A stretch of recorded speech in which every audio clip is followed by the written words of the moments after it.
के लगावे लागनी फूलवरिया हो के लगावे रखवार के लगावे सुघर बेलिया हो फरे फूले भइले काचनार फरे फूले भइले काचनार चाचा मोरे लगाइले घनी फूलवरिया हो पापा मोरे बैठी राखबार भैया मोरे लगाइले सुघर बेलिया हो फरे फूले भइले काचनार फरे फूले भइले काचनार घोडावा चढल अइले दुलाहा कवन दुलाहा डाली डाली दियले झक जोर सब फूल दियले झक जोर घर में से निकले ले भैया हो अपन भैया हाथे गुरा देलिया मुखे पान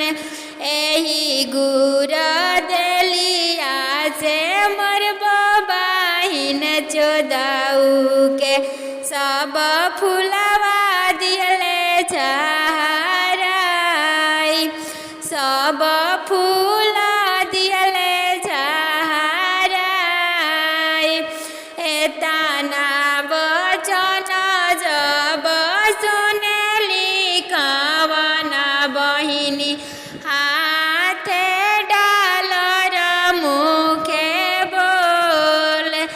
जनी भैया मारहु जनी गरिया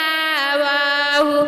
इहे हवे जीजा तोहार सब फूलवा दिहब बिटोर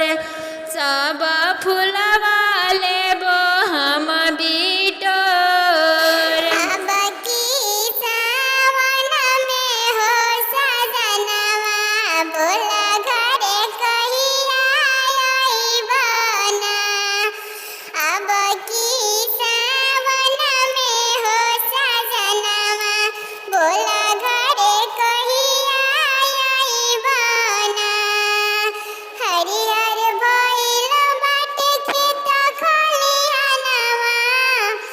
हरिहर भइल बाटे खेत खलिहानवा डोले पुरवा पवनवा बोला घरे कहिया आइबना अब की सावन में मोर सजनवा